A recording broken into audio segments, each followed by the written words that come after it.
Baiklah, saya di sini akan menjelaskan pengertian dari manajemen. Pengertian manajemen sebenarnya sangat luas dan penerapannya juga bisa untuk berbagai tujuan. Misalnya, diterapkan untuk mengelola waktu agar setiap kegiatan jadi terencana dan bisa dikerjakan dengan baik. Secara umum, manajemen adalah sebuah proses yang dilakukan seseorang dalam mengatur kegiatan yang dikerjakan individu atau kelompok. Sistem atau manajemen harus dilakukan untuk mengetahui target yang akan dicapai oleh individu atau kelompok tersebut dalam sebuah kerjasama dengan mengoptimalkan sumber daya yang ada. Bisa dikatakan, manajemen adalah mengandung unsur perencanaan, pengaturan, pelaksanaan, tujuan yang ingin dicapai, juga melaksanakan manajemen yang berupa individu ataupun kelompok.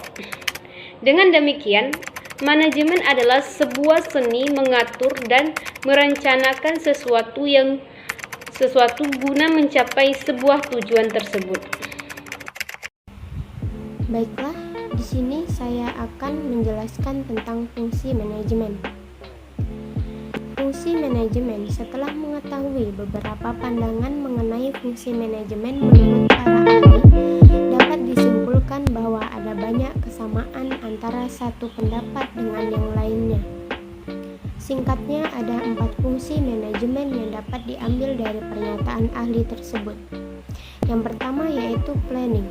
Planning atau proses perencanaan dalam fungsi manajemen adalah tentang bagaimana perusahaan menetapkan tujuan lengkap dengan cara dan strategi untuk mencapainya. Dalam fungsi perencanaan, manajemen perlu mengkaji dan mengevaluasi berbagai kemungkinan rencana alternatif sebelum memutuskan suatu tindakan.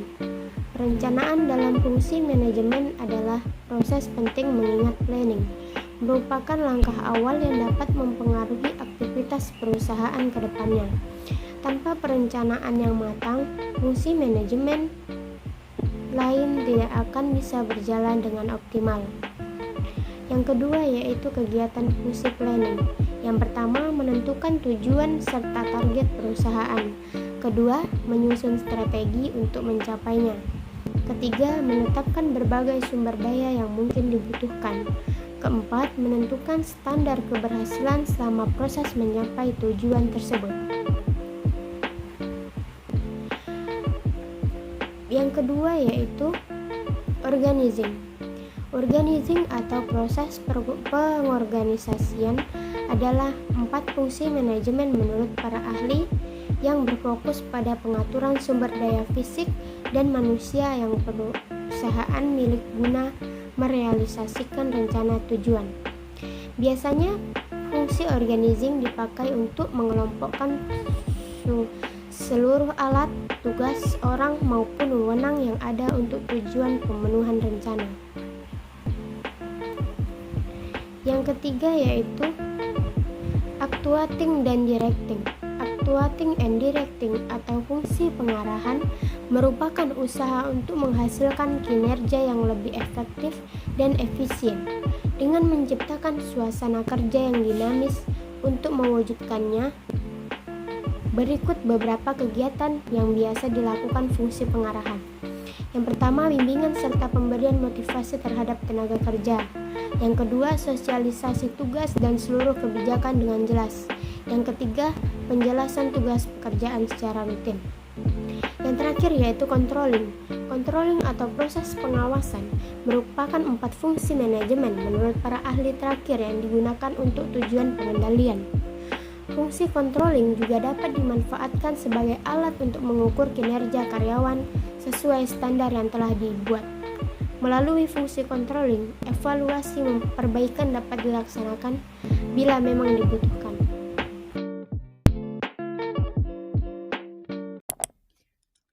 14 prinsip-prinsip manajemen menurut Henry Fayol. Yang pertama yaitu pembagian kerja. Yang kedua yaitu otoritas dan tanggung jawab. Yang ketiga yaitu disiplin. Yang keempat yaitu kesatuan komando. Yang kelima yaitu kesatuan arah. Yang keenam yaitu subordinasi kepentingan individu. Yang ketujuh yaitu penggajian. Yang kedelapan yaitu pemusatan. Yang kesembilan yaitu hierarki. Yang kesepuluh yaitu ketertiban.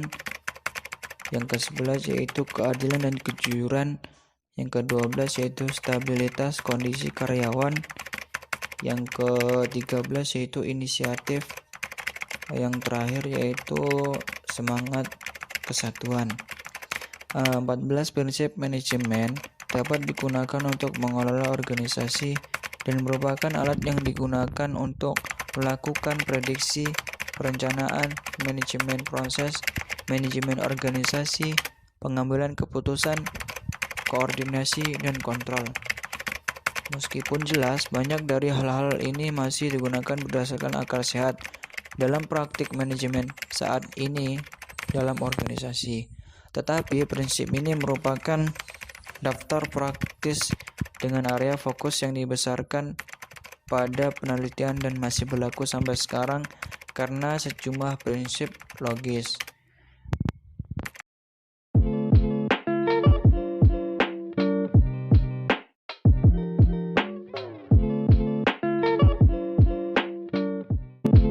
Baiklah, saya akan sebutkan macam-macam manajemen. Yang pertama itu ada manajemen produksi, yang kedua manajemen keuangan, yang ketiga manajemen sumber daya manusia atau SDM, yang keempat ada manajemen pemasaran, yang kelima ada manajemen strategi, yang keenam ada manajemen administrasi, yang ketujuh ada manajemen operasi, dan yang kedelapan ada manajemen informasi. Selanjutnya, unsur manajemen. Yang pertama, manusia. Manusia membuat tujuan dan melakukan proses dalam mencapai tujuan tersebut. Yang kedua ialah uang. Uang adalah unsur manajemen yang berpengaruh karena hasil kegiatan bisa diukur dari jumlah uang yang beredar di perusahaan. Yang ketiga, bahan atau material. Bahan baku atau material sangat vital dalam proses produksi. Perusahaan tidak bisa mengolah sesuatu untuk dijual tanpa adanya bahan baku. Yang keempat, mesin. Unsur manajemen selanjutnya adalah mesin. Mesin dibutuhkan untuk melakukan pekerjaan sulit menjadi lebih mudah dan cepat. Penggunaan mesin meningkatkan hasil dan keuntungan, juga membuat proses kerja jadi efektif dan efisien. Yang kelima, metode. Dalam mengelola sesuatu diperlukan metode atau standar operasional produksi yang baku. Pekerjaan dalam berjalan dengan efektif dan efisien jika dilakukan dengan metode yang tepat. Dan yang keenam ialah pasar atau marketing. Konsumen atau pasar adalah elemen penting sebagai unsur manajemen. Tanpa pemasaran, barang tidak laku terjual, sebab tidak ada permintaan dan bisa berakibat pada produksi terhenti. Bahkan aktivitas perusahaan bisa vakum. Yang poin berikutnya yaitu tujuan dari manajemen. Yang pertama, menjalankan dan menilai strategi perencanaan yang telah dikonsep agar pelaksanaannya berjalan sesuai dengan arahan. Yang kedua, melakukan peninjauan terhadap pelaksanaan fungsi manajemen dan juga cara kelompok ketika menjalankan tugasnya. Yang ketiga, melakukan pembaharuan terhadap fungsi manajemen dan terutama pada strategi pelaksanaannya. Hal ini dilakukan agar target tetap tercapai apabila ada kendala dalam pelaksanaan rencana. Yang berikutnya, meninjau kekuatan organisasi, yaitu mengetahui kelemahan juga mengantisipasi ancaman yang